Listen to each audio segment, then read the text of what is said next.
नमस्ते। मैं हूँ तत्परा अहोरात्रा। मेरे पिता अहोरात्रा की गगनगोचरी वसुंधरा के शोध से आज आपके साथ जानकारी बांट रही हूँ।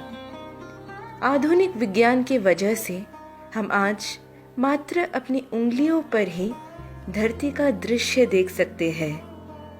गूगल अर्थ को नमन करते हुए हम आगे बढ़ते हैं। दिखाई देने वाला दृश्य है हमारा भूमंडल ग्रिड के साथ। हमारे पूर्वजों ने भूमंडल में मौजूद उत्तर ध्रुव को सोम ध्रुव और दक्षिण ध्रुव को यम ध्रुव का नाम दिया। यही है हमारा यमलोक और यही है हमारा स्वर्गलोक।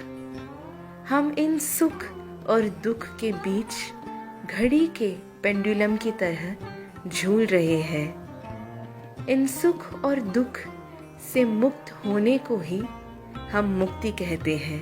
हमें हमारे पूर्वजों का एस्ट्रोनॉमी यानी खगोल विज्ञान पता चलेगा। गुजरात के नीचे के हिस्से को उल्टा देखने पर यह गरुड़ आकृति में नजर आता है। आइए देखते हैं कैसे।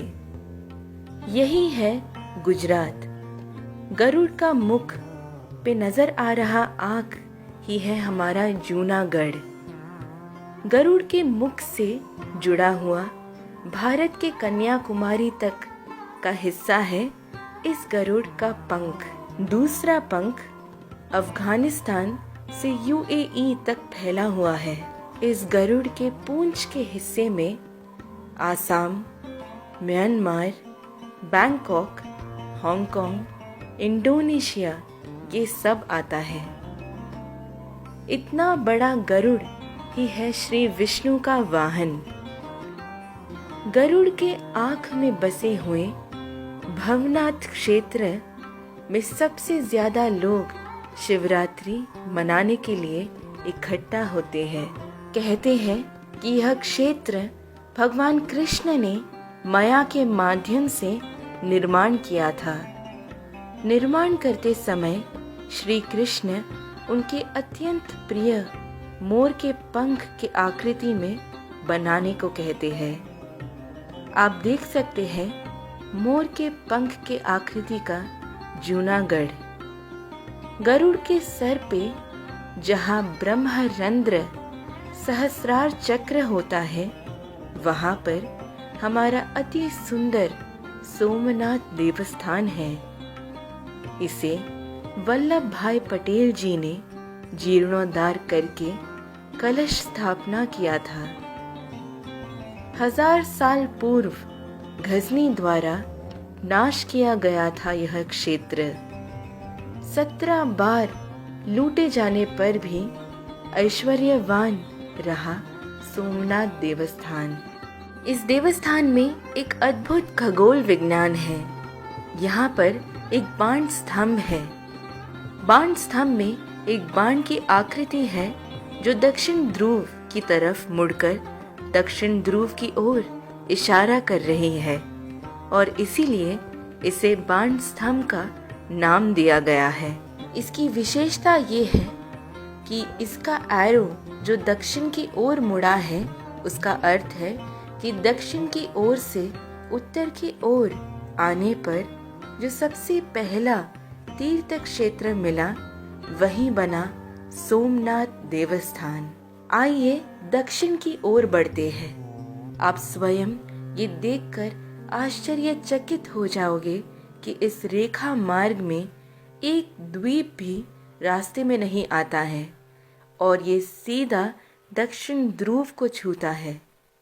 आज के ज़माने में जहाँ हमें हमारे बाजू के घर में क्या चल रहा है ये भी नहीं पता, लेकिन गूगल अर्थ की मदद से हम आज आसानी से इतनी दूर लगभग 24,000 किलोमीटर तक देख पा रहे हैं। यही हमारे पूर्वजों के शक्ति का संकेत है। आर्यभट्टा और भास्कराचार्य जी कितने महाज्ञानी थे। इस वजह से ही हमारे सैटेलाइट्स को भी उनका ही नाम दिया गया है।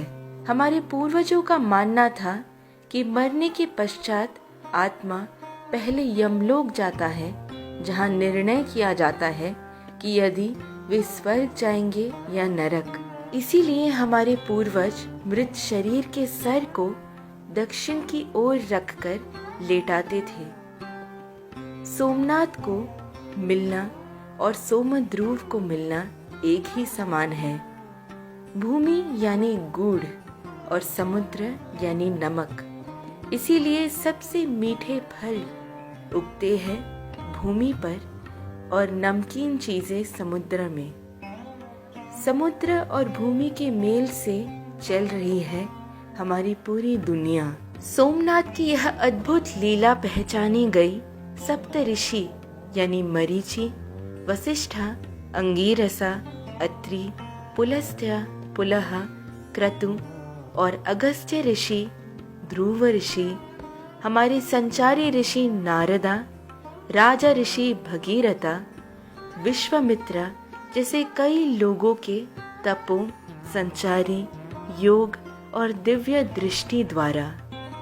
यदि आप सोमनाथ देवस्थान जाएंगे तो बाण स्तंभ जरूर देखना।